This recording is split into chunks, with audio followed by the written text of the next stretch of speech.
How water and sanitation services works in South Africa. The National Department of Water and Sanitation, that's DWS, they are the national custodian of the national water resource. Water is defined in the National Water Act as an indivisible national resource, and we are a water-scarce country with highly variable weather, so we're used to floods and droughts, and the National Department manages that. They regulate the use, and regulating the use is through catchment management agencies. The National Department is also responsible for water resource development, which is infrastructure for raw water, like the Lesotho Highlands scheme, other interbasin transfer schemes. And I worked at the department for half my career so far, and I still do a lot of work for them, so yeah, I still feel like I'm part of government, but anyway. So municipalities are constitutionally responsible for provision of water and sanitation services to end consumers, which is defined in the Constitution, and the Water Services Act, which was published by the department, defines these functions of water services authorities in more detail. There's 144 water services authorities in total. Not all municipalities are water services authorities, so this is a bit confusing. But there's 8 metropolitan municipalities that are demarcated around the largest cities. They are water services authorities, and then about half of the district municipalities and half the local municipalities. There's reasons for that, but we can't get into that now. And then we also have water boards that provide bulk treated water in some areas.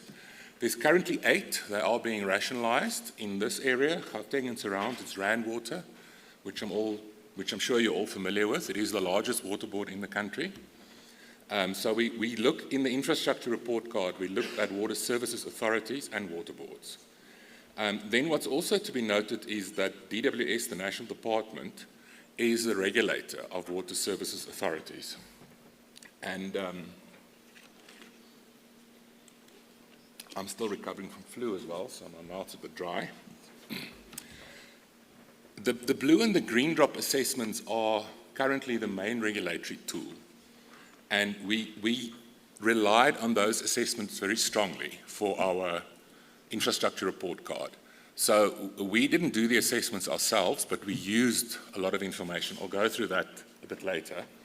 So the blue and green drop, blue drop is for water, green drop is for sanitation, and it assesses the state of the supply systems within municipalities. I'll go into more detail later. Oh, sorry. Water resources infrastructure is also the responsibility of DWS mostly, although there are some institutions that help them. There's water user associations and irrigation boards that manage some irrigation schemes, canal system. But we found that more difficult to assess because there's much less information available publicly. So I think what's important to note is most of our surface water are already used, I think something like 98%. And the National Water and Sanitation Master Plan has a clear statement to say we need to diversify the mix. So also look at groundwater, water reuse, water conservation, demand management, desalination of seawater and other sources. But currently the usage in many areas exceeds the reliable yield of existing infrastructure, and the cost of future expansions is rising rapidly. So yeah, that is a concern to us as the water engineering sector.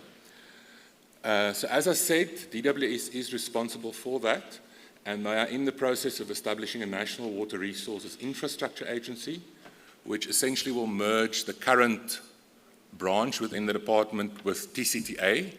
TCTA is an institution that was set up in the 90s or 80s to manage the South African side of the Lesotho Highlands water project.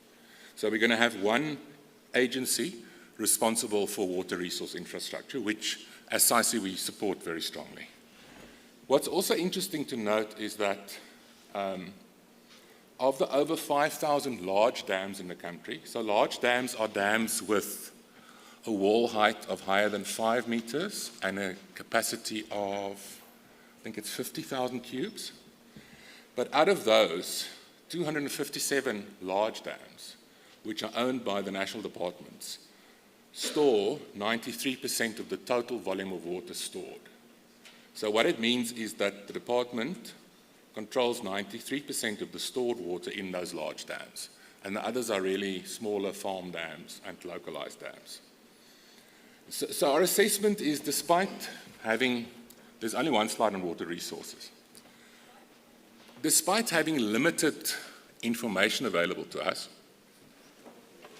we work in the sector and we have a sense that generally the large schemes are managed fairly well.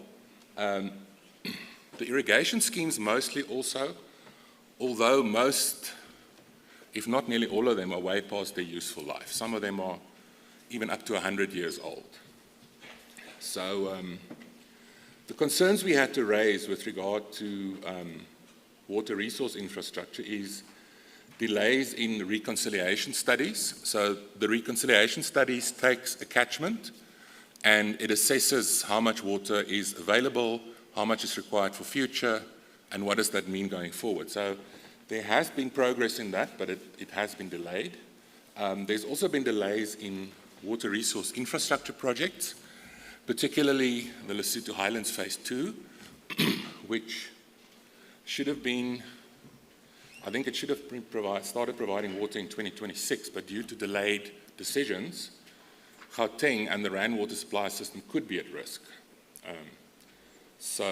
There's also, DWS uses TCTA and water boards to implement, but there are manpower and funding constraints within the department, as well as with funding, although we do notice that there has been a significant improvement in uptake of particularly technical engineering skills within all public sector institutions. So that's very encouraging.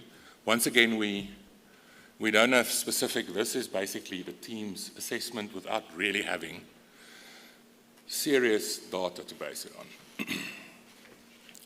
So the power outages and the load shedding is a key concern to us, as it is to everybody, because Gauteng sits right on the top of the watershed, Joburg particularly, and water needs to be pumped, and you need electricity to pump water. So, and then also in the Tugela Vaal transfer scheme, there's a pump storage scheme. There's quite a few of them, where it pumps water up the escarpment during the night, off-peak, and during peak it runs down, so it provides extra capacity. But if there's a serious electricity cut, there could be serious problems. So our score based on this was a D-. So D is, as we said, at risk of failure, and the minus says that we are concerned. So basically, unless there's significant changes in the next 5 years, we might downgrade it to an E. But from what we've seen, we have seen very good evidence of significant improvement. So we are hoping that this will improve. So that's just one slide on this. I'm aware of time, so I'll try and go quicker. So as I said, for the water and sanitation sector, this is water and sanitation services provided by municipalities to end consumers. We relied mostly on the blue and the green drop assessments, very useful information in that. We also looked at the National State of Water Report done by DWS, Municipal Business Health, the General Household Survey of 2016. We do a census every 10 years, so 2011 was a census, 2016 was a General Household Survey, so it's like a mini census. 2021 was again a census, and then also the state of local government.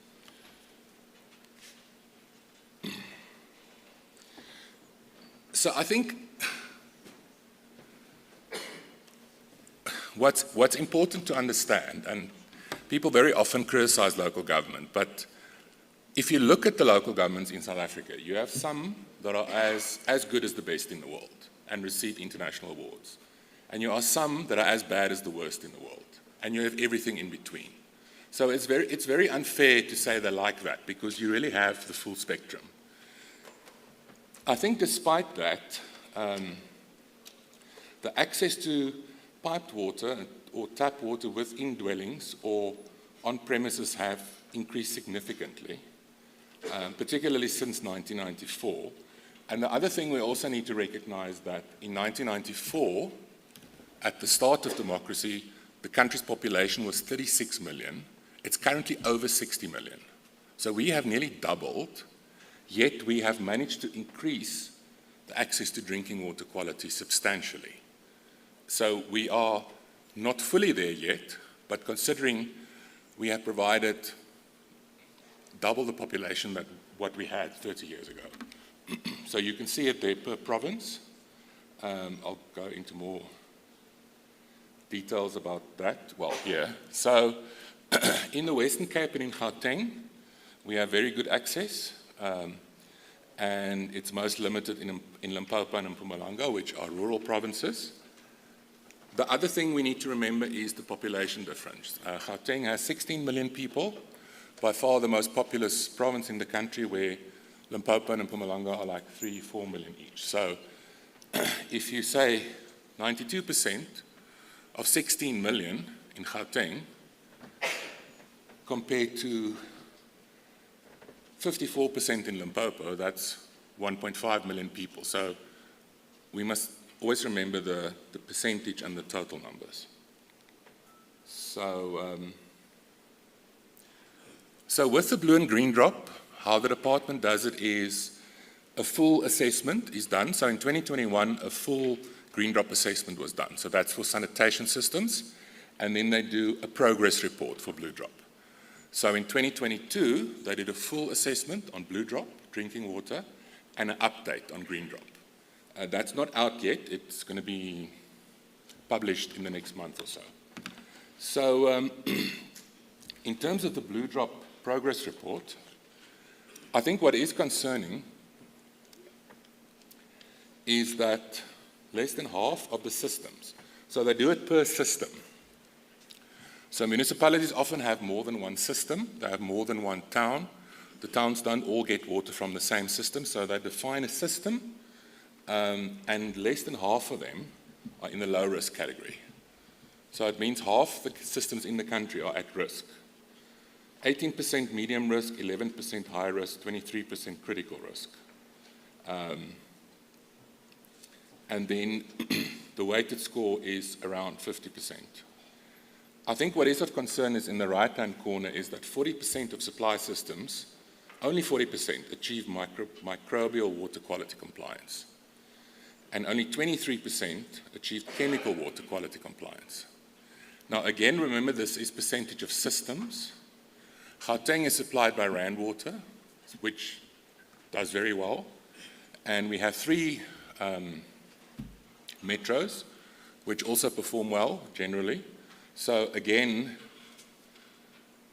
that 16%, which is 25% of the population, does not equate to the number of systems, because it's only a few systems. But still, it is of concern. So the bottom line is, if you're in a smaller town, rather drink bottled water, but if you're in a metro or a city, it's generally fine. The Green Drop report, you'll see the map there per municipality. What is of concern, also to note, there was a period that it stopped. So from 2014, there wasn't blue and green drops undertaken. It was restarted in 2021. But in 2009, there were 33 green drops awarded. So the award is also, there's an annual conference where the good performers get an award for performing well. And it's prestigious. Municipalities want to stand on the stage and, have the minister and others tell them well done. So that is a good incentive. The peak was 60 systems in 2013, which went down to 22 systems in 2021. So there has been, since 2013,